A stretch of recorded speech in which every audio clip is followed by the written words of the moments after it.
Bro APD அண்ணன் மாதிரி bro. ஆனா அந்த அண்ணன் அன்னைக்கு என்ன தம்பியா பார்க்கல ப்ரோ. எல்லாருக்கும் என்ன பார்த்தா எப்படி இருக்குது, இலக்காரமா இருக்குதா? நான் யாருக்கு என்ன துரோகம் பண்ணேன்? ஷார்ட்டா போட்டா மிட் விக்கெட்ல 6, யார்கர் போட்டா கவர் 6, பின்னாடி திருப்பில 6 அடிக்கிறாரு ப்ரோ.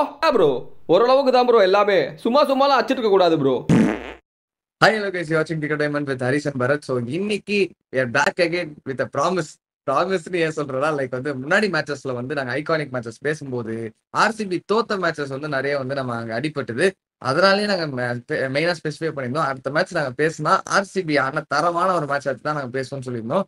அதே மாதிரி இன்னைக்கு ஒரு நெயில் பைட்டிங் த்ரில்லர் ஆஃப் ஆர்சிபியோட ஹிஸ்டாரிக் சேஸ் ஒன்று, அதை பத்தி டிஸ்கஸ் பண்றது தான் இன்னைக்கு வந்திருக்கோம். இந்த சம்பவத்தை வந்து லைக் வந்து ஹிஸ்டரி எடுத்து பேசுவோம். பிரைம் டேல்ஸ்டேனை பொழந்து கட்டின நம்ம பிரைம் டிவிலியர்ஸ் அந்த டைம்ல வந்து லைக் என்ன சொல்றது, நல்ல பாலா போடுவாருங்க. அந்த டெத் ஓவர் ஸ்பெஷலிஸ்ட் டெய்ல்ஸ்டேனு சூப்பரா போட்டிருப்பாரு மேட்ச் ஃபுல்லா. அந்த ஒரு ஓவர்ல கதற அடிச்சு அனுப்பிச்சிருப்பாருங்க டிவிலியர்ஸ். அந்த மேட்ச்ல இருந்து டேல்ஸ்டேனுக்கு வந்து பர்சனலாவே வந்து ஒரு மரண பீதி வந்த ஒரு மூமெண்ட் அது. ஸோ எஸ், படுத்துக்கிட்டு அடிக்கிறது, திரும்பி அடிக்கிறது அப்படின்னு சொல்லிட்டு எல்லாமே காமிச்சு கொடுத்தாரு டிவிலியர்ஸ் அந்த ஒரு மேட்ச்ல. எப்படி நம்ம சிஎஸ்கேக்கு வந்து ஒரு டோனியோ, மும்பைக்கு ஒரு பொலாடோ, அது மாதிரி ஆர்சிபிக்கு அந்த காலத்துல இருந்து அவர் ரிட்டையர் ஆகிற வரைக்குமே சேசிங்னா டிவிலியர்ஸ் வந்து ரொம்ப ப்ரிடாமினண்டா இருந்திருக்காரு. அந்த ஒரு பக்காவான மேட்சை வந்து பக்காவான சேஸை வந்து இன்னைக்கு வந்து நம்ம டிஸ்கஸ் பண்ண போறோம். 2012 match number 50 RCB versus Deccan chargers match தான் நம்ம வந்து டிஸ்கஸ் பண்ணுவோம். டாஸ் போடுறாரு விராட் கோலி. டாஸ் போட்டு முதல் மேட்ச் டாஸ் ஜெயிக்கிறாருங்க. மற்ற கேப்டன் வரல இல்ல, தலைவர் வந்து டாஸ் ஜெயிச்சு சூசஸ் டு ஃபீல்ட். ஸ்குவாட் பாத்தீங்கன்னா நிறைய சேஞ்சஸ்ங்க. இந்த வாட்டி வந்து பவுலர்ஸ் நிறைய வந்து கொண்டு வந்திருக்காங்க. முன்னாடி சிஎஸ்கே மேட்ச் சொல்லியிருந்தாலும் சிஎஸ்கே ஆர்சிபில பவுலரே எல்லாம் கஷ்டப்பட்டு விராட் கோலி போட்டு அது பல கஷ்டங்களை உருவாக்கிடுச்சு அவருக்குன்னு சொல்லிட்டு, அதுக்கப்புறம் வந்து பவுலர்ஸ் வேணும் அப்படின்னு சொல்லிட்டு நிறைய பவுலர் கொண்டு வந்தாங்க. நல்ல பவுலரெல்லாம் கேட்காதீங்க, பவுலர்ஸ் கொண்டு வந்தாங்க. இதுல ஒரு மெயின் சேஞ்ச் என்னன்னா, டேனியல் விட்டவரி கேப்டன்சி விடுறது காரணமே அவரை ரெஸ்ட் பண்ணிட்டு ஒரு முரளிதரன் மாதிரி ஒரு ஸ்பின்னரை வந்து ஆட வைக்கணும். ஏன்னா அவர் வந்து குரூஷியலா இருப்பார் மேட்ச்ல அப்படின்றதுக்காக அவர் கேப்டன்சியை விட்டு அவர் ஸ்டெப் டவுன் பண்ணியிருப்பாரு. ஏன்னா அந்த இடத்துல வந்து தில்கரத்தின தில்ஷான் வந்து ஆடுறப்போ அந்த ஒரு ஃபாரின் இன்பேலன்ஸ் வருது. 4 பிளேயர்ஸ் தாண்டி 5வது பிளேயர் ஆட வைக்க முடியாதுல்ல. ஸோ அதனால அவர் தன்னே வந்து நான் ஓகே என்னோட இவங்க 2 பேரும் இம்பார்ட்டன்ட் அப்படின்னு சொல்லிட்டு 2 பேருமே ஆட வச்சிருப்பாங்க. முரளிதரன் வந்து மேட்சுக்குள்ள வராருங்க. ஓப்பனிங் பாத்தீங்கன்னா டெக்கான் சார்ஜர்ஸ்க்கு வந்து ஷிக்கர் தவானும் டேனியல் ஹாரிஸ்னு சொல்லிட்டு ஒரு பிளேயர். அவருக்கும் அது ஆக்சுவலி டெபியூ நினைக்கிறேன். அவரோட ஃபர்ஸ்ட் மேட்ச்மே அது ஒரு சேஞ்ச் தான் டெக்கான் சார்ஜர்ஸ்க்கு. அவர் எப்படி ஒரு பேட்ஸ்மேனா நீங்க இமேஜின் பண்ணிக்கோங்க. பாக்குறதுக்கு வந்து கொஞ்சம் குள்ளமா பிரெண்டன் மெக்கலம் மாதிரி நல்லா பாடி வச்சுட்டு ஆடுறதும் பிரெண்டன் மெக்கலம் மாதிரி ஆடுறது அந்த மாதிரி இருக்கும். லைட்டா டிவிலியர்ஸ் மாதிரி கொஞ்சம் ஷார்ட்லாம் அந்த சைட்ல பார்த்தா அது கொஞ்சம் தெரியும். அந்த மாதிரி ஒரு பிளேயர், 2 பேர் கலந்த ஒரு பிளேயர். ஸோ நான் வந்து பார்க்கும்போதே வந்து பயங்கரமா அடிச்சிட்டு இருந்தாரு. நிறைய எக்ஸ்பெக்ட் பண்ண அவர்கிட்ட. ஆர்சிபிக்கு அகைன்ஸ்ட் ஏன் தெரியுமா எடுத்தாங்க? ஒரு 2012ல ஆர்சிபிக்கு அகைன்ஸ்டா சாம்பியன்ஸ் லீக்ல south Australian red backs team இருக்கும் சரியா, அங்க வந்து செஞ்சுரி அடிச்சிருப்பாரு. ஃபுல்லா பவுண்டரிலே அடிச்சிருப்பாரு அந்த செஞ்சுரி. கடைசியில ஒரே ஒரு 6 அடிப்பாரு. அந்த இன்னிங்ஸை பார்த்துட்டு சரி ஆர்சிபிக்கு அகைன்ஸ்டா தலைவன் அடிப்பான். அது இன்ஃபேக்ட் ஐ திங்க் அது சின்ன சமயம் தான் அடிச்சிருப்பாரு நினைக்கிறாரு. அவர் வந்து ஆர்சிபிக்கு ஆப்போசிட்டா ஒரு செஞ்சுரி அடிச்சு டெக்கான் சார்ஜர்ஸ்க்கு வந்து ஆட வந்துட்டாருங்க. ஆர்சிபிக்கு ஆப்போசிட்டா வந்து ஸ்டார்டிங்ல வந்து கிளாசி நம்ம தவான் கிளாசி ஃபோர்ஸ் அப்படின்ற மாதிரி ஸ்டார்ட் பண்றாங்க. சகீர் கான் வந்து ஃபர்ஸ்ட் ஓவர்ல ஒரு 11 ரன்ஸோட நல்லா டெக்கான் சார்ஜர்ஸ்க்கு ஒரு நல்ல ஸ்டார்ட் எடுத்து கொடுக்குறாரு. அப்புறம் அபிமன்யு மித்தல் வந்து சகீர் கான் கூட ஸ்டார்ட் பண்றாரு. 2 பேர் நல்லா போட்டுட்டு இருக்காங்க, மாத்தி மாத்தி போடுறாங்க. சகீர் கான் வந்து ஃபர்ஸ்ட் பவர் பிளேல வந்து 3 ஓவர்ஸ் கம்ப்ளீட் பண்றாரு. 6வது ஓவர் வந்து கடைசி ஓவர் ஆஃப் பவர் பிளே வந்து ஒரு பவுலர் எடுத்துட்டு வராங்க. அவர் தான் வந்து பிரசாந்த் பரமேஸ்வரன் பத்தி சொல்லணும்னா அவருக்கு ஒரு ஹிஸ்டரி இருக்கு ஆர்சிபி கூட. அதாவது போன சீசன் வந்து கொச்சி டஸ்கர்ஸ்ன்ற ஒரு டீம், அந்த டைம்ல ஐபிஎல் ஃபாலோ பண்ணிருந்தாங்க, எல்லாருக்குமே தெரியும். கொச்சி டஸ்கர்ஸ்க்கு வந்து அவர் பவுலிங் போட்டிருப்பாரு. ஆப்போசிட்ல ஆனது ஆர்சிபிக்கு ஆனது கெயில். ஓகேங்களா, கெயிலுக்கு வந்து ஒரு ஓவர்ல 37 ரன் கன்சிட் பண்ணி அந்த டைம்ல வந்து பயங்கரமான ஒரு ரெக்கார்ட் வந்து படைச்சிருப்பாரு. 2021 வரைக்குமே அதுதான் வந்து most run scored in an over by an individual அப்படின்னு சொல்லிட்டு ஒரு ரெக்கார்டா இருந்துச்சு. அந்த மாதிரி ஒரு ஐகானிக் ஓவர் கொடுத்த நம்ம வந்து பரமேஸ்வரன் வந்து அடுத்த சீசனே பாத்தீங்கன்னா ஆர்சிபி எடுத்து அவங்க இதுல டெக்ல வச்சுக்கிட்டாங்க. ஆர்சிபி வந்து என்ன நினைச்சு வந்து அடுத்த சீசனே அவர் எடுத்தாங்கன்னு தெரியல. லைக் வந்து உண்மையிலே தான் அவர்கிட்ட பார்த்தாங்களா இல்லைன்னா வந்து கெயிலுக்கு வந்து ஒரு ரெட் பவுலரா வந்து அடிச்சு பிராக்டிஸ் பண்றதுக்கு எடுத்தாங்களான்னு தெரியல. அதே மாதிரி அவர் வந்து அவரோட இம்பாக்ட் வந்து இந்த மேட்ச்ல வந்து பயங்கரமா இருக்கும். அதே மாதிரி 11 பாயிண்ட் சம்திங்லாம் அவர் எக்கனாமியோட முடிச்சிருப்பாரு. இன்னிங்ஸ்லயே வந்து ஒரு சாதனை ஒண்ணு பண்றாரு. அவருதான் ஒரு ரெக்கார்டு ஒன்றா இருந்திருக்காரு. அதே நான் வந்து சொல்றேன் கடைசியில. ஓகேங்களா, 6 ஓவர்ஸ் முடியுது, 46 for 0ன்னு சொல்லிட்டு அந்த பக்கமும் இல்லாம இந்த பக்கமும் இல்லாம ஒரு சப்ப கேமா போகுது. நம்ம முரளிதரன் பேக் இன்டு ஆக்ஷன் வராருல முரளிதரன். 7th ஓவர், அதாவது ஆர்சிபி எப்பவுமே அவர் 7th ஓவர்ல தான் ராசியா இறக்கி விடுவாங்க. வந்து சூப்பரா போடுறாரு, நல்லா போகுது. அடிக்க முடியல முரளிதரனை வந்து அப்பயும் சரி இப்பயும் சரி. சின்னசாமி இல்ல எவ்வளவு ஸ்பின்னர்ஸ் இருந்தாலும் சரிங்க. முரளிதரன் வந்து ஒரு அண்டர் டாகா வந்து அந்த டைம்ல பயங்கரமா பெர்ஃபார்ம் பண்ணிருக்காரு. நிறைய இடத்துல யாருமே மென்ஷன் பண்ணதில்ல. முரளிதரனுக்கு வந்து இந்த மேட்ச்ல அந்த சீசனே வந்து சூப்பரா போட்டிருப்பாரு முரளிதரன். அது அவர் மென்ஷன் பண்ணி அதனாலதான் டேனியல் வெட்டோரி கேப்டனா இருக்கும்போது முரளிதரன் உட்கார வச்சிருந்தாரு. அதுவே ஒரு கிரிட்டிசிசமா இருந்துச்சு. அவங்க ஃபாரின் ஸ்லாட்டுக்காக. சோ இந்த ஆமா. ஆக்சுவலி நடுவுல 4, 5 மேட்ச் நம்ம சிஎஸ்கே மேட்ச்ல பார்த்தோம்ல 3 விக்கெட் எடுத்தாருன்ட்டு. அதுக்கு அடுத்த மேட்ச் கொஞ்சம் எக்ஸ்பென்சிவா போயிருப்பாரு. உடனே டிராப் பண்ணிருப்பாங்க. ம். அப்புறம் 4, 5 மேட்ச் டிராப் பண்ணிட்டு திரும்ப ஆஃப்டர் லாங் டைம் இந்த மேட்ச் ஆடி இருப்பாரு. தில்ஷனா முரளிதரன் மாத்தி மாத்தி உட்கார வச்சிட்டு இருந்தாங்க. ஆனா தில்ஷன் வந்து ஒரு முக்கியமான பேட்ஸ்மேன் ஓப்பனிங்ல வந்து தேவை அப்படின்ற யோசிச்ச டைம்ல முரளிதரனும் தேவையில்ல இந்த சைட்ல. அதனால வெட்டோரி அவரே வந்து ரெஸ்ட் பண்ணிட்டாரு. சோ முரளிதரன் சூப்பரா போட்டு முடிச்சிருப்பாரு. தில்ஷன் சொல்லிட்டு இருந்தோம்ல. அடுத்தவர் வந்து நம்ம தில்ஷன் போறாரு. அதுக்கு இவரு விராட் கோலி என்ன நினைச்சாருன்னு தெரியல. ஒரு ஸ்ரீலங்கன் ஆஃப் ஸ்பின்னர் போட்டு நல்லா போட்டாரு. அதே மாதிரி ஒரு ட்ரை பண்ணுவோமே அப்படின்னு சொல்லிட்டு பார்த்தா 2 6 1 4 அடுத்த ஓவர்ல போகுது. மொத்தமா வந்து 17 ரன் கிட்டமோ என்னமோ வந்து தில்ஷன் குடுத்துடுறாரு. அதான் வந்து 1 and only over for Dilshan. Match இப்பயாச்சும் கொஞ்சம் இன்ட்ரெஸ்டிங்கா போகுது அப்படின்னு சொல்லிட்டு பார்த்தா நெக்ஸ்ட் ஓவர் வந்து முரளிதரன் வந்து நல்லா போட்டு டஃப் பண்றாரு. அதுக்கப்புறம் 10th ஓவர் பாத்தீங்கன்னா சையதுன்னு சொல்லிட்டு ஒரு பவுலர் வந்து ஸ்டார்ட் பண்ணுவாருங்க. அவருமே டீசெண்டா போட்டு முடிச்சு 10 ஓவர் 74 ஃபார் 0 டெக்கான் சார்ஜர்ஸ் வந்து ஒண்ணுமே இல்ல. நெக்ஸ்ட் 10 ஓவர்ல பாத்தீங்கன்னா 90 ரன்ஸ் அப்படி அடிச்சா கூட ஒரு 160 அந்த டைம்ல அதுவே பெரிய விஷயம். பெரிய விஷயம்லாம் இல்ல. சின்னசாமியில அப்பவுமே 180, 190 தான் ஆவரேஜ் ஸ்கோரா இருந்துச்சு. அது 160ன்றது கம்மியான ஸ்கோர் தான். ஆனா இதை விட பெரிய ஒரு பேட்டிங் ட்ரீட் ஒன்று நாங்க பார்த்தோம். அதை உங்களுக்கு வந்து ஷேர் பண்ணி ஆகணும். சோ 11th ஓவர் வந்து திரும்ப வந்து முரளிதரன் போடுறாரு. சூப்பரா போட்டு 3 ரன் தான் கொடுத்திருப்பாரு. அதுக்கப்புறம் முரளிதரன் 12th ஓவர் சையது போடுறாரு. நடுவுல வந்து ஒரு கன்ஃபியூஷன் வருது. டேனியல் ஹாரிஸ் போறாரு, போயிட்டு ரிட்டர்ன் வராரு. அதுக்குள்ள பாத்தீங்கன்னா ரன் அவுட் அடிச்சிடுறாங்க. நம்ம ரன் அவுட் அடிச்சது நம்ம கேப்டன் விராட் கோலி தான். செம்ம ரன் அவுட். அது ஆக்சுவலி நல்ல பிரசன்ஸ் ஆஃப் மைண்டோட நல்லா அடிச்சிருப்பாரு. அந்த ரன் அவுட்டோட பாத்தீங்கன்னா நம்ம டேனியல் ஹாரிஸ்ன்ற ஒரு லெஜெண்டரி பிளேயரோட இன்னிங்ஸ் வந்து எண்டுக்கு வந்திருக்கும். அவர் ஏன் லெஜெண்டரி பிளேயர்னு சொன்னா அவர் ஆடின ஷாட்ஸ்லாம் நீங்க ஹைலைட்ஸ்ல பாருங்க, செம்மையா இருக்கும். லைக் வந்து பிரெண்டன் மெக்கலம் மாதிரி டிவிலியர்ஸ் மாதிரி இப்படி ஆடுறது அப்படிலாம் ஆடி இருப்பாரு. இவ்வளவு அடிச்சு லைக் 4 6 2 4லாம் அடிச்சு 6 பால் இதே 32 ரன் வந்துட்டா எவ்வளவு பயங்கரமா அடிச்சு மாஸ் பண்ணிட்டு இருப்பாருன்னு பாத்தீங்கன்னா 47 ரன் அடிச்சிருப்பாரு. ஓகே, 47 ரன் நல்ல ஸ்கோர்ப்பா, ஓப்பனர் அடிச்சிட்டாரு அப்படின்னு பாத்தீங்கன்னா 41 பால் எடுத்துட்டு இருப்பாரு அதுக்கு. அதாவது 6 பாலை தாண்டி அப்ப 35 பால்ல வந்து 15 ரன் கிட்ட என்னமோ அடிச்சு தலைவன் வந்து மாஸ் காமிச்சு விட்டு போயிருப்பாரு. அதான் நம்ம வந்து எம்ஐ ராஜஸ்தான்ல ஒரு மேட்ச்ல வந்து சிஎம் கௌதம் வந்து மென்ஷன் பண்ணிருப்போம் இது மாதிரி தான். ஏதோ 4-5 பால்ல வந்து பவுண்டரி அடிச்சுட்டு அதுக்கப்புறம் மிச்ச பால்லாம் உட்காந்து சாப்பிடுறது நல்லா. அந்த மாதிரி இவர் வந்து தலைவர் வந்து நல்லா சாப்பிட்டு 41 பால்ல 47 ரன் அடிச்சு அந்த டே இஷான் கிஷன். தம்பி தம்பி மும்பை ஃபேன் ட்ரிகர் பண்ணியாச்சு. சொல்லு. அந்த மாதிரி ஒரு இன்னிங்ஸ் ஆடிட்டு அவர் வந்து போயிடுவாரு. அதுக்கப்புறம் பாத்தீங்கன்னா கேமரான் வெயிட்டுக்கு வந்து ஒரு ப்ரொமோஷன் கிடைக்குதுங்க. அடுத்த வருஷம் கேமரான் வெயிட் கேப்டன் ஆனாரு, எல்லாருமே தெரியும். இந்த வருஷம் சங்கக்கார கேப்டன்சில வந்து கேமரான் வெயிட்டுக்கு ஒரு ப்ரொமோஷன் கிடைக்குது. கீழ ஆடுற பின்சிட்டர் ஆடுற கேமரான் வெயிட் வந்து ரன் பத்தலப்பா, போப்பா அடிப்பான்னு சொல்லிட்டு இறக்கி விடுறாங்க கேமரான் வெயிட்ட. அந்த ஓவர் கொஞ்சம் டீசெண்டா முடிஞ்சிடும். அதுக்கப்புறம் திரும்ப ஒரு ஆஃப் ஸ்பின்னர் வேணும் அப்படின்னு சொல்லிட்டு விராட் கோலிக்கு தோணுனதுனால கிறிஸ் கெயில் இந்த வாட்டி ட்ரை பண்றேன்டா அப்படின்னு சொல்லி ட்ரை பண்ணிருப்பாரு. கிறிஸ் கெயில் வந்து ஒரு டீசென்டான போலர் தான் நம்மளுக்கு தெரியும் ஆல் டைம்ல. பட் நான் அந்த மேட்ச்மே சூப்பரா போட்டிருப்பாரு. 3 டாட் பாலோட 6 ரன் தான் கொடுத்திருப்பாரு. அதுக்கப்புறம் பாத்தீங்கன்னா ஓவருக்கு ஒரு பவுண்டரி அந்த மாதிரி கொஞ்சம் தள்ளி தள்ளி ஸ்கோரை வந்து 15 ஓவர்ஸ் 117 ஃபார் 1 என்ற ஸ்கோரை வந்து டெக்கான் சார்ஜர்ஸ் வந்து பதிச்சிடுறாங்க. 15th ஓவர்ல பாத்தீங்கன்னா கன்சிக்யூட்டிவா ஒரு 2 பவுண்டரிஸ் அடிப்பாரு. சிகர் தவான் வந்து பரமேஸ்வரன் ஓவர்ல தான் வந்து அட்டாக் பண்ணிருப்பாரு. அந்த 2 பவுண்டரிஸோட 39 பால்ஸ்ல தன்னோட ஹாஃப் செஞ்சுரியை வந்து சிகர் தவான் கம்ப்ளீட் பண்ணுவாரு. அதாவது 2 ஓப்பனர்ஸ்மே நல்லா பாய விரிச்சு படுத்து மேட்சை வந்து மொத்தமா முடிச்சு கூட பாத்துருப்பாங்க டெக்கான் சார்ஜர்ஸ்க்கு. அதுவும் ஆர்சிபி பெங்களூரு ஸ்டேடியம்லாம் வந்து சின்னசாமி ஸ்டேடியத்துல இந்த மாதிரி ஃபன் பண்ணிட்டு இருப்பாங்க. அவங்க பேட்டிங்க்கு இதெல்லாம் ஒரு ஸ்கோரா? இந்த ஸ்கோரான்ற மாதிரி இருக்கும். அதனாலதான் காண்டாயிட்டு சங்கக்காரன் நீ நானே போலப்பா, நீ ஃபர்ஸ்ட் போப்பா கேமரா நைட்டுல அனுப்பிச்சு விட்டுருப்பாரு. அவருமே அதுக்கேற்ற மாதிரி வந்து அதுக்கப்புறம் ஆக்சிலேட் பண்ண ஆரம்பிக்கிறாங்க. 16வது ஓவர் கரெக்டா நம்ம முரளிதரன் சொல்லிட்டு இருக்கும்போது முரளிதரன் வந்து என்ட்ரி கொடுக்குறாரு. அவருமே வந்து லைக் சலச்சவெல்லாம் கிடையாதுங்க. என்ன டைம்ல நான் போட்டாலும் சூப்பரா போடுவேன்ற மாதிரி 16வது ஓவரையும் சூப்பரா போட்டு ஒரே ஒரு பவுண்டரி கொடுத்துருப்பாரு. அந்த ஒரு பவுண்டரி தான் அவர் மேட்ச்லயே கொடுத்த ஒரு பவுண்டரி. அந்த மாதிரி வந்து அவர் ஸ்பெல்ல வந்து சூப்பரா முடிச்சுட்டு 16th ஓவர் முடிச்சுட்டு டீசெண்டா ஒரு 7 ரன்னோ என்ன 8 ரன்னோ கொடுத்துருப்பாரு. சோ அந்த 9 ரன் நினைக்கிறேன். 18 ரன் கொடுத்திருப்பாரு ஸ்பெல் பேசிக்கா. சொன்னார்ல ஹரிஷ், இந்த சின்னசாமியில ஸ்பின்னர்ஸ் போடுறதே கஷ்டம். நம்ம என்னதான் சஹல் அப்படி இப்படின்னு பேசினாலும் உண்மையிலேயே ஹரிஷ் சொன்ன மாதிரி இந்த ஸ்பெல் எல்லாம் மேட்சுக்கு மேட்ச் டெலிவரி பண்றது ரொம்பவே கஷ்டம். Hats off Murali. நிறைய பேர் வந்து அவர் டெஸ்ட் பவுலரு, ஓடிஐ பவுலர்னு சொன்னாலும் T20 ஐஸ்லயுமே சரி, T20ஸும் சரி, one of the best bowler Muralitharan. A line is always a line anywhere. அந்த மாதிரி some players are legend எங்க ஆனாலுமே. நெக்ஸ்ட் ஓவர் வந்து அபிமன்யு மிதுன் வந்து திரும்ப back to the action. So அப்படி ஒரு லெஜெண்டரி பவுலர் போனதுக்கு அப்புறம் இப்படி ஒரு லெஜெண்டரி பவுலர் வராரு. சரி சொல்லு. சோ 17th ஓவர் போறாரு நம்ம அபிமன்யு மிதுன். பாத்தீங்கன்னா எடுத்தோடனே வந்து நல்லா டீசெண்டா போட்டு ஒரு 3 ரன் தான் கொடுத்துருப்பாரு ஃபர்ஸ்ட் 3 பால்ல.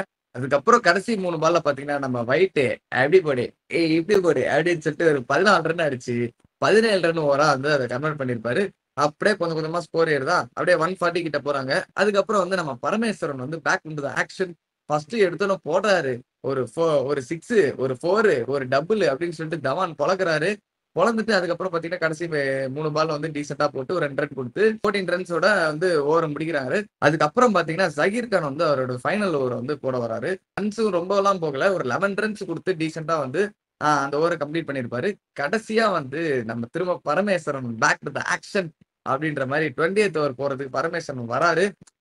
அந்த ஓவர் தான் பாத்தீங்கன்னா கேமரா சூப்பரா ஆடிட்டு இருந்த கேமரா வெயிட் மேட்ச் ஃபுல்லாவே அவர் ஒருத்தர் தான் வந்து நல்லா பாசிட்டிவ் இன்டென்ட்டோட பொழந்து கட்டிட்டு இருப்பாரு. தவான் அடிச்சிட்டு இருப்பாரு அந்த சைட்ல. ஆனா இன்டென்ட்ன்றது பாத்தீங்கன்னா கேமரா விட்டுட்டு தான் நிறையவே இருந்துச்சு. ஸோ அந்த மாதிரி ஒரு இன்னிங்ஸ் கேமரா விட்டு எதுக்கு அமுச்சு விட்டாங்களோ அந்த மாதிரி சொல்லிட்டு ஆடிட்டு அவர் வந்து விக்கெட்டை வந்து கொடுத்துடுறாரு. பரமேஸ்வரன் கிட்ட வந்து ஒரு காட்டன் பால் வந்து வருது. அவரே சூப்பரா ஒரு கேட்சோட முடிச்சிடறாரு. நான் முன்னாடி சொல்லியிருந்தேன்ல பரமேஸ்வரனுக்கு ஒரு ரெக்கார்டு ஒன்று இருந்துச்சுன்னு சொல்லிட்டு இந்த மேட்ச்ல is the only bowler to take a wicket in this match for RCB. அந்த ரெக்கார்டை வந்து இந்த மேட்ச்ல வச்சிருக்காரு. சோ கேமரா நைட் பாத்தீங்கன்னா ஒரு டீசென்டான 24 balls 45 ரன்ஸ் அடிச்சுட்டு அவரு கேமரான் வெயிட் இல்லடா, அவர் கேமியோ வெயிட். அவரால் முடிஞ்சதை வந்து சம்பவத்தை சூப்பரா செஞ்சு விட்டு தலைவர் போயிருப்பாரு. அதுக்கப்புறம் தான் வந்து சங்கக்காரா உள்ள இறங்குறாரு. அவருமே வந்துட்டு சும்மாலாம் இல்லைங்க, போட்டு பொழக்கிறாரு. எக்ஸ்ட்ரா கவர்ஸ்ல ஒரு 4 ரன் தூக்குறாரு ஹேரி வந்து. அதுக்கப்புறம் கடைசி பால் வந்து ஒரு 6 அடிச்சு பயங்கரமா முடிகிறாரு. 3 பால்ல 10 ரன் என்னமோ சொல்லிட்டு அவருமே பொழக்கிறாரு. அவர் பிச்சிட்டா மாட்டார். எங்க இந்த ஸ்கோர் 15 overs 117 அந்த ஸ்கோரை தூக்கி 181 for 2க்கு வந்து கொண்டு வந்துருவாங்க டெக்கான் சார்ஜர்ஸ். தவான் வந்து 50 அடிச்சதுக்கு அப்புறம் பாத்தீங்கன்னா ஆக்சிலேட் பண்ணி நல்லா ஆடி இருப்பாரு. அவருக்கு வந்து 70+ ரன்ஸ் அடிச்சு நாட் அவுட்ல இருந்திருப்பாரு அந்த மேட்ச் ஃபுல்லா. எனக்கு அது கொஞ்சம் ஸ்லோவான இன்னிங்ஸ் மாதிரி தான் தெரிஞ்சது. ஏன்னா சின்னசுவாமி ஸ்டேடியம் ஸ்டார்டிங்லேயே வந்து ஒரு 180 190 பார் ஸ்கோர்ன்றப்போ 140 strike rate from the beginning ஆடி இருக்காரு. நல்லா யோசிச்சுக்கோங்க, ஃபர்ஸ்ட்ல இருந்து எண்ட் வரைக்கும் ஆடி இருக்காரு. அவர் அடுத்த 70 ரன்ஸ் விடுங்க, பட் 140 ஸ்ட்ரைக் ரேட் கொஞ்சம் கம்மி தான். கேமரூன் வெயிட் இல்ல, கேமியோ வெயிட் இல்லைன்னா இந்த இன்னிங்ஸ் கண்டிப்பா சிரிச்சிருக்கும். நல்ல வேலை ஒரு இன்னிங்ஸ் அவர் 180+ ஸ்ட்ரைக் ரேட்ல ஆனதுனால தான் கொஞ்சம் கொஞ்சமா ஸ்கோர் அப்லிஃப்ட் ஆச்சு. ஸ்லோ ஸ்டார்ட்டுக்கு அப்புறம் சூப்பரான எண்டிங்கோட 181 for 2ன்ற ஸ்கோரோட டெக்கான் சார்ஜர்ஸ் அவங்க இன்னிங்ஸை முடிக்கிறாங்க. ஓகே, சோ 182 அடிச்சா வின், ஆர்சிபி வந்து போறாங்க. நம்ம ஆக்சுவலி கோலி டாஸ்ல ஒரு விஷயம் சொல்லியிருப்பாரு, anything between the target of 180 to 190 and be happy அப்படின்ட்டு. அவருக்கு ஏத்த மாதிரி ஒரு டார்கெட் தான் செட் பண்ணிருப்பாங்க டெக்கான் சார்ஜர்ஸ். பேட்டிங் ஆட போறாங்க ஆஸ் யூசுவல். ஓப்பனிங் காம்போ அந்த சீசன்ல இருந்த மாதிரி தில்ஷானும் கேரும் தான் ஓப்பனிங் போறாங்க. ஃபர்ஸ்ட் ஓவர் போட வந்தது யாருன்னு பாத்தீங்கன்னா டேல் ஸ்டெயின். அப்படி நினைப்பீங்க, ஏன்னா டேல் ஸ்டெயினுக்கும் கிறிஸ் கெயிலுக்கும் நடந்த அந்த ஒரு அந்த இதான் எதிர்பார்த்தாங்க. Chris Gayle vs Dale Steyn இந்த பவர் பிளே. எனி டைம் ஒரு குவாலிட்டி ஃபாஸ்ட் பவுலர் வந்து ஆப்போனன்ட் தான் கெயிலுக்கு. ஆமா, அந்த டைம்ல வந்து ஒரு ஆஃப் ஸ்பின்னருமே ஒரு நல்ல ஆப்போனண்டா தான் இருப்பாரு. நம்ம அஸ்வின் ஐயா பார்த்தோம். அதனால வந்து எல்லா டீம்ஸுமே கொஞ்சம் ஆஃப் ஸ்பின்னர் வச்சு ட்ரை பண்ணலாம் அப்படின்னு யோசிச்சுட்டு இருந்தேன் அந்த டைம்ல. எங்க டீம்ல வேற ஆஃப் ஸ்பின்னர் இல்ல, அதனால நாங்க ஒரு ஆஃப் ஸ்பின்னர் இறக்குறோம் அப்படின்ட்டு ஒருத்தர் இறக்கிருப்பாரு, குமார் சங்கக்காரா. அந்த ஆஃப் ஸ்பின்னர் யாருன்னு நீங்க கெஸ் பண்ணுங்க, டைம் கொடுக்குறோம். நீ சொல்லு ஃபர்ஸ்ட் ஹரிஷ், யாரா இருக்கும்? பார்த்தேன். நல்ல பிளேயரா? ஆமா பிளேயரு. கேமரான் வெயிட்டா? இல்ல, சரி சொல்லிடுறேன் ஓகேவா. நம்ம ஆளு ஓப்பனிங்ல 70 ரன் அடிச்சது பத்தாதுன்னு நானும் ஃபர்ஸ்ட் ஓவர் தான் போடுவேன் அப்படின்ட்டு ஃபர்ஸ்ட் ஓவர் வந்து ஷிக்கர் தவனுக்கு கொடுக்குறாரு mister Kumar Sangakkara. Off spinner தானே, ஆமா ஆமா நான் விக்கெட் எடுப்பேன் அப்படின்ட்டு போடுறாரு. பட் அன்பார்ச்சுனேட்லி அந்த ஓவர்ல தில்ஷான் டேக் ஆன் பண்றாரு.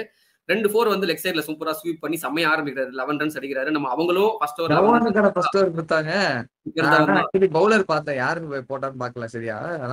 தவன் போட்டாரு. அவருக்குமே ஹிஸ்டரி இருக்கு. போன ஐபிஎல் அவர் வந்து ஒரு விக்கெட் எடுத்திருந்திருக்காரு, அதை நம்பி கொடுத்தாங்க. சரி ஒரு விக்கெட் எடுப்பாரு அப்படின்ட்டு. பட் 11 ரன்ஸ் கொடுத்து ஸ்டார்ட் பண்றாரு, இன்னிங்ஸ் கிக் ஆன் பண்ணி விடுறாரு. நம்ம அங்க பார்த்தோம்ல, அவங்க 11 ரன்ஸ் அடிச்சிருந்தாங்க டெக்கான் சார்ஜர்ஸ்மே. சோ இப்படி ஸ்டார்ட் ஆகுது. செகண்ட் ஓவர் வந்து டேல் ஸ்டெயின் ஆஸ் யூசுவல் வந்துட்டாரு. சோ இந்த ஒரு மேட்ச் அப்பதான் வெயிட் பண்ணிட்டு இருந்தாங்க, Dale Steyn versus Chris Gayle. But அந்த ஓவருமே அகைன் தில்ஷான் வந்து ஒரு பவுண்டரி அடிச்சு சூப்பரா எடுத்துட்டு போறாரு. நீங்க டெக்கான் சார்ஜர்ஸ் பவுலிங் பத்தி பேசி ஆகணும். அவங்க கொஞ்சம் வீக்கா தான் இருக்காங்க ஆன் பேப்பர். நிறைய நேம்ஸ் வந்து ஒரு மாதிரி அன்னோன் நேம்ஸ், அன்கேப் நேம்ஸ் மாதிரி தான் இருக்காங்க. ஸ்டெயின் ஒரு நல்ல பவுலர், அவரை தவிர மீதி இருக்கிற பவுலர்ஸ் எல்லாமே கொஞ்சம் ஒரு அன்கேப்ட் பவுலர்ஸ் மாதிரி தான் இருக்காங்க சரிங்களா. அப்படியே ஒரு பவுலர் தான் வீர் பிரதாப் சிங். அவர் வந்து ஸ்பெல் அகைன் போடுறாரு, தேர்ட் ஓவர் போடுறாரு, டீசெண்டா போடுறாரு. ஃபோர்த் ஓவர் வந்து திரும்ப டேல் ஸ்டெயின் வராரு. ஸ்ட்ரைக்ல யாருன்னு பாத்தீங்கன்னா கிறிஸ் கெயில். த மச் அவைட்டட் பேட்டில் வருது. கிறிஸ் கெயில் கொஞ்சம் ரெஸ்பெக்ட் கொடுக்குறாரு. ஃபர்ஸ்ட் 2 பால் ரெஸ்பெக்ட் பண்ணி ஆடுறாரு, ஓகே. தேர்ட் பால் ஏறி வந்து ஒரு சொல்றாருங்க. அவுட் ஆஃப் த ஸ்டேடியம் தான் நினைப்பீங்க, அதெல்லாம் இல்ல. பின்னாடி கீப்பர்ட்ட பார்த்தா இங்க இருக்கடா பந்து, எங்கடா தேடுற அப்படின்ற மாதிரி ஏறி வந்து சுத்துவாரு. பால் பின்னாடி தான் போயிருக்கும். அங்க லைட்டா பயந்துருவாரு தலைவர், ஏன்னா 150 km/h அந்த டெலிவரி. போரும்பா, இதுக்கப்புறம் நம்ம டேல் ஸ்டெயின் எல்லாம் அடிக்க வேணாம், பொறுமையா ஆடிப்போம், அடக்கி வாசிப்போம் அப்படின்ட்டு கெயில் வந்து அடுத்த 3 பால் ஷார்ட் பால் போறாரு. டேல் ஸ்டெயின் 3 பாலுமே வந்து குனிஞ்சிடுறாரு, அடிக்கவே போல. அந்த ஓவர் வந்து ஒரு மெய்டனா அமையுது. சோ 4 ஓவர்ஸ்க்கு 26 for 0 அப்படின்ட்டு இருக்காங்க. அடுத்த 2 ஓவர் அகைன் நான் முன்னாடி சொன்ன மாதிரி வீர் பிரதாப் சிங் வந்து அவரோட ஸ்பெல்ல வந்து கண்டினியூ பண்றாரு. கொஞ்சம் அடி வாங்குறாரு. அண்ட் 6th ஓவர்ல வந்து ஆனந்த் ராஜன் அப்படின்ற ஒரு அன்கேப்டு பவுலரும் போடுறாரு. அந்த ஓவரும் கொஞ்சம் ரன்ஸ் போகுது. ஸோ 6 overs முடியும் போது 46 for 0 அப்படின்ட்டு இருக்காங்க ஆர்சிபி. நம்ம வந்து டெக்கான் சார்ஜர்ஸும் 6 overs 46 for 0 தானே பார்த்தோம். ஸோ ரெண்டு டீமுமே ஃபர்ஸ்ட் ஓவர் முடியும் போது ஐடென்டிக்கலா இருந்திருக்காங்க. 6 overs பவர் பிளே முடியும் போது ஐடென்டிக்கலா தான் இருந்திருக்காங்க. ஒரு ஈக்குவல் மேட்சா தான் போயிட்டு இருக்கு. ஸோ இந்த எண்ட்ல ஆஷிஷ் ரெட்டி வந்து அவர் ஃபர்ஸ்ட் ஸ்பெல்ல போட வராரு. பட் அங்கேயுமே தில்ஷான் அவர் டேக் ஆன் பண்றாரு. லெக் சைட்ல ஒரு 6 அடிக்கிறாரு, 4 அடிக்கிறாரு. அஃப்கோர்ஸ் எல்லாம் லெக் சைட்ல தான் அடிக்கிறாரு. பட் ஸ்டார்டிங்ல இருந்து பொளந்துட்டு இருக்காரு ஒரு எண்ட்ல. இன்னொரு எண்ட்ல கெயில் வந்து என்ன பண்ணாருன்னு பாத்தீங்கன்னா, கெயில் பெருசா அடிக்கவே இல்லைங்க. அவர் வந்து ரொம்ப சைலண்டான மார்க் ஆடிட்டு இருக்காரு. 7th ஓவர்ல என்னவோ தில்ஷான் அவரோட 50 கம்ப்ளீட் பண்றாரு. அமித் மிஸ்ரா வந்து ஒரு 4 அடிக்கிறாரு. 4 அடிச்சு அவர் 50 கம்ப்ளீட் பண்றாரு. நான் ஸ்டெயின் பத்தி பேசும்போது அமித் மிஸ்ரா பத்தியும் நான் சொல்ல மறந்துட்டேன். இந்த 2 பவுலர்ஸ் தான் வந்து அவங்க மெயின் பவுலர்ஸ். மீதி எல்லாருமே வந்து கொஞ்சம் இன்எக்ஸ்பீரியன்ஸ் பவுலர்ஸ் தான். ஸோ 8th ஓவர்ல தில்ஷான் 50 அடிக்கும் போது கெயிலோட ஸ்கோர் என்ன அப்படின்னு பாத்தீங்கன்னா 18 balls 12 runs தான் இருக்காரு. அவர் வந்து ஒரு செம்ம ஸ்லோ அப்ரோச் போயிட்டு இருக்கு. சரிங்களா, நம்ம கெயில்னாலே வந்து இந்த தடால் அடி அப்படின்னு தான் நினைச்சிட்டு இருப்போம். அப்படிலாம் இல்ல, ரொம்ப ஸ்லோவா ஆடுறாரு. எனக்கு வந்து அமித் மிஸ்ரா ஒரு பால் போடுறாரு 10th ஓவர் எண்ட்ல. அந்த பால் 6 போகுது. அதான் வந்து கெயிலோட ஃபர்ஸ்ட் பவுண்டரி நினைக்கிறேன். ஸோ 10 overs முடியும் போது 83 for 0 இருக்காங்க ஆர்சிபி. 10 ஓவர்ல பாத்தீங்கன்னா 99 to win இருக்கு. இது ஒரு பெரிய விஷயமா அப்படின்னு பாத்தீங்கன்னா அதெல்லாம் கிடையவே கிடையாதுங்க. சின்னசாமி ஸ்டேடியம், சின்ன கிரவுண்டு, சின்ன மேட்டர் தாங்க. சின்னதா முடிச்சிடலாம் அப்படின்னு 10 விக்கெட் வேற இருக்கு. அது வேற மறந்துட்டேன். 10 விக்கெட் இருக்கு. ஆர்சிபிக்கு 10 விக்கெட்ன்றது 10 பிஸ்ல போயிடாது 5 விக்கெட். அந்த மாதிரி வந்து நான் நாட் டு ஆஃபெண்ட், இது உண்மையிலே ஹிஸ்டரியில வந்து பதித்த ஒரு விஷயம். இந்த மேட்ச்ல நடந்திருக்கு இல்லையா, பாருங்க. போன ஓவர்ல லாஸ்ட் பால் 6 அடிச்சிருக்காரு கிறிஸ் கெயில். அவருக்கு ஏத்த மாதிரி ஒரு மீடியம் பேசற கூட்டு வராங்க. அவர் தான் வந்து ஆனந்த் ராஜன். கிறிஸ் கெயில் அடிச்சு ஆகணும்ல அப்படின்னு நினைக்கும் போது அடிக்கிறாரு, போட்டு பழகிறாரு. 3rd பாலே வந்து அவுட் ஆஃப் த ஸ்டேடியம் போகுதுங்க. கிறிஸ் கெயில் அடிச்ச பால் செம்மையான ஒரு ஷாட். செம்மையா பொழக்க போறாருங்க கிறிஸ் கெயில் அப்படின்னு நினைச்சிட்டு இருக்கிற அந்த சமயத்துலதான் ஒரு சரியான யார்கரு ஏறி வந்திருப்பாரு கிறிஸ் கெயில். அதெல்லாம் ஓகே தான். பட் செம்ம யார்கரு போட்டு 2 ஸ்டிக்கு தெரிச்சு ஓடும். கொடுத்துட்டு ஒரு பவுலருக்கு வந்து அந்த கிரவுண்ட் விட்டு இல்ல கான்பிடன்ஸே போயிடுங்க. அந்த பால சூப்பரா எக்ஸிக்யூட் பண்ணிருப்பாரு ஆனந்த்ராஜ். பயங்கரமா எக்ஸிக்யூட் பண்ணிருப்பாரு. ஸ்டெம்ப் பறக்குதுன்னா சும்மாவாது கிறிஸ் கெயில் ஸ்டெம்ப் சும்மாவா? அதுக்கப்புறம் வராருங்க, களம் இறங்குறாரு மிஸ்டர் விராட் கோலி. அவருடைய first match RCB captain. Yes, the captain is here. கொஞ்சம் ஸ்லோவா போகுது. அதுக்கப்புறம் ஒரு 1 over அடுத்த ஓவர் அகைன் மிஸ்ராபாய் அவர் வந்து அமித் மிஸ்ரா செமையா போடுறாரு. 13th ஓவர்ல வந்து ஆஷிஷ் வராரு. ஆனந்த் வந்து விக்கெட் எடுத்துறாரு. மேபி அவருக்கு ஒரு ஓவர் கண்டினியூ பண்ணிருக்கலாம்னு எனக்கு தோணுச்சு. பட் குமார் சங்ககாராக்கு அது தோணல. அவர் ஆஷிஷ் கூட்டு வராரு. அவருமே டீசெண்டா போடுறாரு. அபார்ட் ஃப்ரம் கன்சிடிங் 1 boundary, அந்த ஓவருமே சூப்பரா போட்டு நல்லா முடிக்கிறாரு. 14th ஓவர்ல அகைன் அமித் மிஸ்ரா வராரு. ஃபர்ஸ்ட் பால் லெக் ஸ்பின் போடுறாரு. ஒரு inside out shot Virat Kohli. அந்த ஷாட்டை பார்க்கும் போது கண்ணுல ஒத்திக்கலான்ற மாதிரி ஒரு ஷாட், ட்ரேட்மார்க் கோலி ஷாட். அப்படியே போகும் டுவர்ட்ஸ் வைட் லாங் ஆஃப். அந்த பால் போகும். இந்த பால் 6 தான்டா அப்படின்னு நினைக்கும் போது அங்க ஒருத்தர் இருப்பாரு, மிஸ்டர் டேல் ஸ்டெயின். அவரை பத்தி நம்ம பவுலிங்ல என்ன வேணா பேசலாமே. அவரோட ஃபீல்டிங் எப்பா, அந்த கேட்சோட டைமிங் இருக்கும் பாருங்க. நம்ம டைம் பண்ணி பாருங்க. அந்த பவுண்டரி போயிருக்கும், 6 போயிருக்கும். அந்த ஷாட் டக்குன்னு ஒரு ஆஃப் டைவ் வச்சு புடிச்சு பாலத்தை புடிச்சிட்டு இருப்பாரு. செம்ம ஜட்மெண்ட் அந்த கேட்ச். சூப்பரான ஒரு கேட்ச். கண்டிப்பா அது ஃபீல்டர்ஸ் விக்கெட் தான் சொல்லி ஆகணும். அமித் மிஸ்ரா வந்து அது 6 போக வேண்டிய பால் தான். சூப்பரான ஒரு கேட்ச். கோலி ஆக்சுவலி 5 செகண்டுக்கு அப்படியே நிப்பாரு. நம்ம இப்போ அது வந்து பழக்கப்பட்ட ஒரு விஷுவலா இருக்கலாம். பட் அந்த டைம்ல அவர் அப்படி இல்ல. அவர் விக்கெட் அவர் கொடுத்தாலுமே அவர் போயிருவாரு. பட் அந்த டைம்ல அவரால் நம்பவே முடியாது, எப்படா பிடிச்சான் அப்படின்ற மாதிரி ஒரு ரியாக்ஷன் கொடுத்திருப்பாரு. அதுக்கப்புறம் கொஞ்சமா அவர் வெளியே போறாரு. நம்பர் 4ல வந்து அசட் பத்தான் அப்படின்னு ஒருத்தர் வராரு. அவர் அசடுத்தனமா ஒரு 3 பால் 4 பால் ஆடுறாரு. 5வது பால்ல திரும்ப அவர் வந்து அடிக்கப்படுற அமித் மிஸ்ராவை பண்ண ஷாட் தாங்க. அது சரியா பராம போயிட்டு சரியா ஸ்வீப்பர் கவர் கிட்ட போயிருக்கும். ஆனா அங்க திரும்ப யார் இருக்காங்கன்னு பாத்தீங்கன்னா டேல் ஸ்டெயின். இதுவுமே வந்து ஒரு நல்ல கேட்ச் தான், நல்ல ஜட்ஜ் பண்ணி அந்த இடத்துல கேட்ச் பிடிச்சாரு. போன பால் அங்கதான் இருப்பாரு அவரு. போங்க நெக்ஸ்ட் பால் பாருங்க. நல்ல ஒரு கேட்ச், அதுவுமே ஜட்ஜ் பண்ணி சூப்பரா பிடிச்சிருந்திருப்பாரு. அமித் மிஸ்ரா அந்த ஓவர் 2 விக்கெட் எடுக்கிறாரா. அங்க யார் களம் இறங்குறாங்க அப்படின்னு பாத்தீங்கன்னா the man of the match, the man in moment, AB de Villiers. அவர் வந்து எஸ் அட் நம்பர் 5 வராரு. ஆனா அடுத்த ஓவருமே சூப்பரா போறாரு மிஸ்டர் ஆனந்த் ராஜன். அவர் நம்ம சூப்பரா போட்டு 15 overs முடியுது. ஆனந்த் ராஜன் சொல்ல போறல, பழைய காலத்துல ஒரு வில்லன் இருப்பார்ல, இப்ப கூட காமெடியா இருக்காரு. ஆனந்த் ராஜ் சொல்ல போது ஆனந்த் அவருதான் ஞாபகம் வர்றாரு எனக்கு. வந்து வசூல் ராஜா ஆனந்த் வந்துட்டு போறாரு. என்னப்பா Anand, take that Anand. 15 overs முடியுது. 5 ஓவர்ல வந்து 69 to win. சரிங்களா, இந்த இடத்துல ஒரு ஆர்சிபி ஃபேனா இருந்தா சரி 14 runs per over அடிக்கலாம் அப்படின்னு நினைச்சிட்டு இருப்பீங்க. தில்ஷான் இருக்காரு, டிவிலியர்ஸ் இருக்காரு, இந்த மேட்ச் சேஸ் பண்ணிடுவோம் அப்படின்றப்போ அகைன் வீர் பிரதாப் சிங் ஒரு பவுலர் போட வராரு. அவர் ஃபர்ஸ்ட் பால் பவுண்டரி எடுக்கிறார் தில்ஷான். அடுத்த பாலே பாத்தீங்கன்னா தில்ஷானை வந்து விக்கெட் எடுக்கிறாரு. அந்த பாலுமே சூப்பரான ஒரு யார்கர் தான். போல்டு தெரிச்சுட்டு போகும். இந்த மேட்ச்ல என்னன்னு தெரியல, கெயில் விக்கெட் தெரிக்குது, இன்னொரு பக்கம் தில்ஷான் விக்கெட் தெரிக்குது. பட் அகைன் ஒரு செட் பேட்ஸ்மேன் அவுட், டிவிலியர்ஸ் இருக்காரு but new to the crease, போச்சுரா இந்த மேட்ச் முடிஞ்சிரா ஆர்சிபிக்கு அப்படின்னு ஃபேன்ஸ் நினைச்சிட்டு இருப்பாங்க மேபி அந்த டைம்ல. பட் அந்த இடத்துல மயங்க் அகர்வால் வராரு. சோ நம்ம போன மேட்ச்ல பார்த்தோம் அவர் சிஎஸ்கேக்கு அகைன்ஸ்ட் ஓப்பனிங் இறங்கி இருந்தாரு அப்படின்ட்டு. இப்போ அவர் நம்பர் 6ல இறங்குறாரு, வந்து ஒரு சூப்பரான ஒரு ஸ்டார்ட் எடுக்கிறாருங்க. கேஎல் ராகுல் சொல்ற ஓப்பனிங்கா ஆடுவாரு, இங்கே ஆடுவாரு அங்கே ஆடுவாருன்ற மாதிரி மயங்க் அகர்வால் அப்படி யூஸ் பண்ணாங்க. அனபாண்டு மாதிரி எங்கெல்லாம் கேப் இருக்க போட்டு அடைக்கிறது. அவருமே சூப்பரா ஸ்டார்ட் பண்றாரு. ஃபர்ஸ்ட் அந்த ஓவர்லயே ஒரு 6 ஒரு 4, அந்த 6 வந்து லாங் ஆஃப் மேல அவர் அங்க அடிச்சிருக்கணும்னு எதிர்பார்க்க மாட்டாரு, மிஸ் ஹிட் தான். பட் 6 போயிடும், ஒரு பவுண்டரி அடிச்சு அந்த ஓவர் 17 ரன்ஸ் ஓவரா மாறுது. கொஞ்சமா மொமெண்டம் அவங்கள்ட்ட வருது. ஆஷிஷ் போடுறாரு, மிஸ்டர் ஆஷிஷ் ரெட்டி. அவருமே ஒரு 13 ரன் கன்சீட் பண்ணி again Mayank Agarwal take on பண்றாரு. பட் அன்பார்ச்சுனேட்லி கடைசி பால் ஆஃப் ஓவர்ல மயங்க் அகர்வால் அவுட் ஆயிடுறாரு. ஒரு சூப்பரான ஒரு கேமியோ அடிச்சிருந்திருப்பாரு. பட் அன்பார்ச்சுனேட்லி அவர் அவுட் ஆயிடுறாரு. 6 பால்ல 18 ரன் ஏதோ அடிச்சிருந்திருப்பாரு அகர்வால். 300 ஸ்ட்ரைக் ரேட்டோட சம கேமியோ. அதுதான் அந்த ஆர்சிபிக்கு ஒரு தேவைப்பட்ட ஒரு இது. ஏன்னா டிவிலியர்ஸுமே அப்பதான் ஸ்டார்ட் பண்றாரு இன்னிங்ஸ். சரிங்களா? சோ 3 ஓவர்ல 39 ரன் தேவை. இதான் வந்து ஈக்குவேஷன். ஈஸி தானடா அடிச்சிடலாமே அப்படின்னு பாத்தீங்கன்னா ஒரு பிரச்சனை என்னன்னா 5 விக்கெட் போயிருக்கு ஆர்சிபிக்கு. டிவிலியர்ஸ் இருக்காரு ஓகே, பட் அதுக்கப்புறம் அவங்களுக்கு பேட்டிங் இல்ல. ஒரு பிரைம் பவுலர் இருக்காரு, அதுதான் மேட்ரு.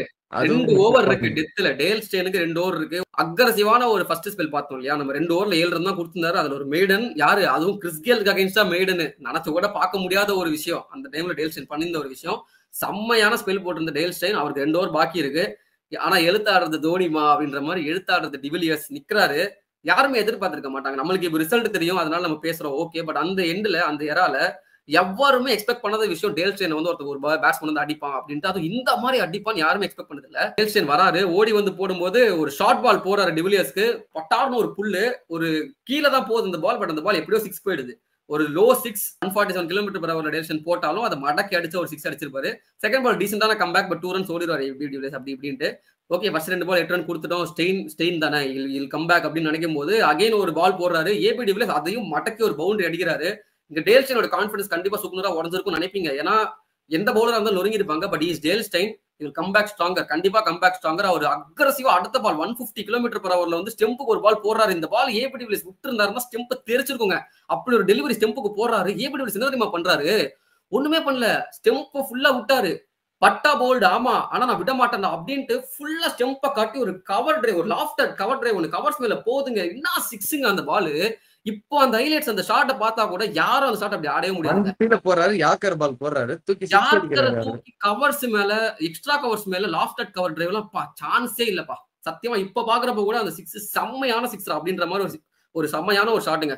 அன்டவுட்டட்லி அவ்வளவுதான். இந்த இடத்துல கண்டிப்பா கான்ஃபிடன்ஸ் போயிருக்கும் டேல் ஸ்டெயினுக்கு. அடுத்த பால், இந்த பால் வந்து யார்கர் போடுற அப்படின்ட்டு திரும்ப யார்கர் தாங்க போடுறாரு. அவுட் சைட் ஆஃப்ல சூப்பரா எக்ஸிக்யூட் பண்ண யார்கர். ஆனா அகைன் எழுத்தாடுறது தோனி மான்ற மாதிரி எழுத்தாடுறது டிவிலியர்ஸ். அவரு நகுந்த ஒரு ஷாட் ஒன்று அடிக்கிறாரு பின்னாடி. அது என்ன, அது ஏபி டிவிலியர்ஸ் மிஸ்டர் 360 என்ன வேணா சொல்லிக்கோங்க. பிரெட் அண்ட் பட்டர் அப்ஜெக்டிவே கிடையாது அந்த ஷாட்டுக்குலாம். அந்த 145 km/h போடும்போது என்ன ஷாட், எப்படிங்க ஆட முடியும் அதெல்லாம். ஏபி டிவிலியர்ஸ் அங்கதான் ஃபேமஸ் ஆகுறாரு. இந்த மாதிரி குழந்தை கட்டி இருப்பாரா? கடைசியில ஒரு சர்க்காசம் இருக்குடா சொல்றேன். 22 ரன் வந்துருச்சு, 5 பால்ல 22 ரன் வந்துருச்சு. பால் வந்து சேஃபா சிங்கிள் எடுத்துட்டு 23 ரன் அடிச்சிருக்காரு அந்த ஓவர்ல, டேல் ஸ்டெயின் ஓவர்ல. நான் திரும்பவும் சொல்றேன், யாருமே அந்த மாதிரி டேல் ஸ்டெயின் அடிப்பாங்க நினைச்ச கூட பார்த்து முடியாத ஒரு எரால ஏபி டிவிலியர்ஸ் அவரோட கண்ட்ரி மேட்டை போட்டு பொழந்து கட்டின ஒரு மொமெண்ட். சான்ஸே இல்ல. செம்மையான ஓவர், செம்மையான ஒரு game play AB de Villiers. So இந்த இடத்துலயுமே 2 over 16 to win இருக்கு. அண்ட் இதுவுமே வந்து எனிவன்ஸ் கேம் தான். Again 1 wicket away. AB de Villiers விக்கெட்டை மட்டும் தூக்கிட்டாங்க அப்படின்னா ஆர்சிபியோட அந்த nightmare will haunt them again. ஏன்னா பேட்டிங் இல்ல, என்ன வேணா மாறலாம். இந்த ஸ்டெயினுக்கு இன்னொரு ஓவர் இருக்கு, ஞாபகம் வச்சுக்கோங்க. டிவிலியர்ஸ் மட்டும் இங்க அவுட் ஆயிட்டாருன்னு வச்சுக்கோங்களேன், கதை முடிஞ்சு. அப்படியே ஒரு சிச்சுவேஷன் தான். ஆனந்த் வராரு, ஆனந்த் வந்து கண்ட்ரோல் பண்ணுவாரு அப்படின்னு வந்து டேக்கன் சார்ஜர்ஸ் ஃபேன்ஸ் வந்து கொஞ்சம் அல்பாசப்பட்டிருப்பாங்க. ஏன்டா டே நம்ம ஆளு ஸ்டெயினையே போட்டு பொழந்தாரியா, ஆனந்த் அடிக்க மாட்டாரா, ஆனந்தையே அப்படிதான் போட்டு அடிப்பேன் அப்படின்ட்டு ஏறி வந்து அதே மாதிரி எக்ஸ்ட்ரா கவர்ஸ் மேல ஒரு லாஃப்டட் கவர் டிரைவ் 4 போகுது. அதுல ஸ்டார்ட் பண்றாரு ஓவரை. அடுத்த பாலும் 4 போகுது, ரெண்டாவது பாலும் பவுண்டரி. 8 ரன் ஃபர்ஸ்ட் 2 பால்ல வந்துருச்சு. சரி இப்போ கொஞ்சம் கருணை காட்டுப்பா டிவிலியர்ஸ் அப்படின்றப்போ காட்டுறேன், கருணை இல்ல 6 அப்படின்ட்டு திரும்ப தேர்ட் பாலு என்ன சொல்றது போது பறக்குது, ஒரு புல் ஷாட் அகைன் போட்டு பொழந்து தள்ளிட்டு அது 3வது பால் 6. மேட்ச் முடிஞ்சிச்சுங்க, 14 ரன் வந்துச்சு. இன்னொரு ஓவர்ல ஆட வேணாம், முடிச்சிடலாம், 2 ரன் தான் வேணும். மேட்ச் முடிஞ்சிச்சு, ரிசல்ட் என்ன நம்மளுக்கே தெரியும். அதுக்கப்புறம் சிங்கிள் அடிக்கிறாரு டிவிலியர்ஸ். ரொம்ப பெருந்தன்மையா ஆப்போசிட் யார் இருக்காரு, நம்ம சையத் இருக்காரு, அவருக்கு ஸ்ட்ரைக் கொடுக்குறாரு. ஸ்ட்ரைக் கொடுத்துட்டு அவருமே வந்து நான் பினிஷ் பண்றேன், இட்ஸ் மை ஜாப் வே அப்படின்ட்டு ஒரு 4 அடிச்சு மேட்ச் வந்து முடிக்கிறாரு. சோ இந்த மேட்ச் வந்து ஒரு செம்மையா முடிய வேண்டிய ஒரு மேட்ச், ஆனா வேற லெவல்ல முடிஞ்சு. அதுக்கு காரணம் 1 hour ஸ்பேர்ல வந்து ஆர்சிபி வந்து 7 balls to spare. சரி ஓகேடா, ஸ்டெயின் ஏதோ ஒரு தடவை அடிச்சிட்டாருடா, இதெல்லாம் எல்லாருக்கும் யானைக்கும் மடிச்சிருக்குன்ற மாதிரி ஏதோ ஒரு ஓவர் சறுக்கிடுச்சு அப்படின்னு நினைப்பீங்க. அதுதான் கிடையாது. 2014ல இதே மாதிரி இன்னும் மோசமான சிச்சுவேஷன் வந்து ஆர்சிபி இருந்திருப்பாங்க. அப்போ ஏபி டிவிலியர்ஸ் இப்பயாச்சும் 23 ரன் தான் அடிச்சாரு. ஆனா அந்த ஓவர்ல 27 ரன் அடிச்சிருப்பாரு. அந்த மேட்சை தான் நாங்க வந்து அடுத்த வீடியோல கவர் பண்ணலாம்னு இருக்கோம். வேணும்னா ஆர்சிபி ஃபேன்ஸ் கமெண்ட் செக்ஷன்ல போடுங்க. அந்த மேட்ச் இன்னுமே செமையா இருக்கும். ஆதரவு கொடுங்க. நாங்க வந்து நெக்ஸ்ட் மேட்ச் ஆர்சிபி ஜெயிக்கிற மேட்சே போடுறோம்.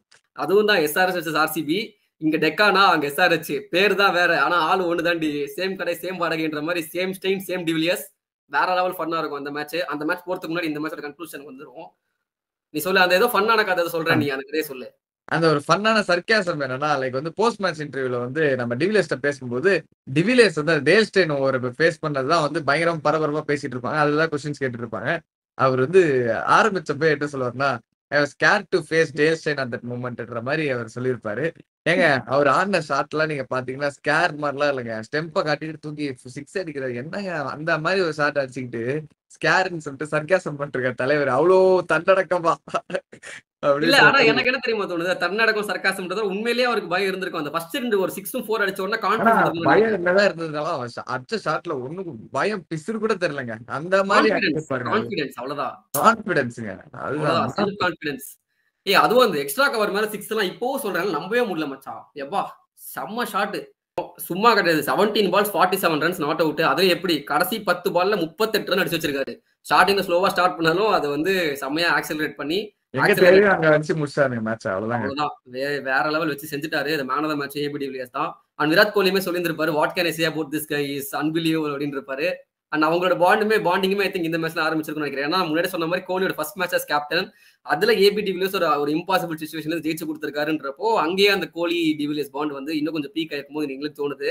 மேட்ச் முடிஞ்சிச்சு. அதாவது 181 ரன்ஸ் அடிச்சு நல்ல ஒரு இலக்கா பெங்களூர்ல இருக்கும்னு சொல்லிட்டு டெக்கான் சார்ஜர்ஸ் வந்து பதிக்கிறாங்க. ஆனா 181 வந்து 90 ஓவர்ஸ்லயே முடிச்சிரும்னு சொல்லிட்டு டிவிலியர்ஸோட கிளாசி பினிஷோட, அதாவது ஒரு நெயில் பைட்டிங் த்ரில்ல தான் இந்த மேட்ச் போகும் அப்படின்னு எதிர்பார்த்துட்டு இருந்த டைம்ல வந்து அதெல்லாம் அவ்வளவு சீன்லாம் கிடையாதுங்க. 90th ஓவர்லயே முடிச்சுட்டு போயிட்டே இருப்பேன்ற மாதிரி அவ்வளோ ஒரு கொலாப்ஸுக்கு அப்புறமும் வந்து சூப்பரா டிவிலியர்ஸ் ஆடி அந்த மேட்ச் சூப்பரா முடிச்சிருப்பாரு. ஸோ எஸ், இந்த மேட்ச் வந்து உங்களுக்கு ஆர்சிபி ஃபேன்ஸ் கண்டிப்பா வந்து இதை பாத்தீங்கன்னா உங்களுக்கு ஒரு ட்ரீட்டாவே இருக்கும். கேட்கும்போது எங்க கூட ரசிச்சிருப்பீங்கன்னு நினைக்கிறேன். நாங்க எவ்வளவு ரசிச்சோமோ அதே மாதிரி நீங்களும் ரசிச்சிருப்பீங்கன்னு நினைக்கிறேன். ஸோ இந்த மாதிரி நிறைய மேட்சஸ் பாக்குறதுக்கு iconic matches RCB match, RCB fans நாங்க வந்து திரும்ப உங்களுக்காக ஒரு வீடியோ போடணும்னா நீங்க சப்ஸ்கிரைப் பண்ணிடுங்க. ஸோ இது மாதிரி நிறைய கிரிக்கெட் அப்டேட் ஸ்கிரீன் அனாலிசிஸ்லாம் நீங்க ஃபாலோ பண்ணணும், ரெகுலரா வந்து தெரிஞ்சுக்கணும், அப்டேட்டடா இருக்கணும் கிரிக்கெட்ல அப்படின்னு நினைச்சீங்கன்னா கிரிக்கெட் டைமண்ட் ஒரு சப்ஸ்கிரைப் பண்ண போட்டுருங்க. ஏன்னா சின்ன பசங்க நாங்க, எங்களை சப்ஸ்கிரைப் பண்ணுங்க.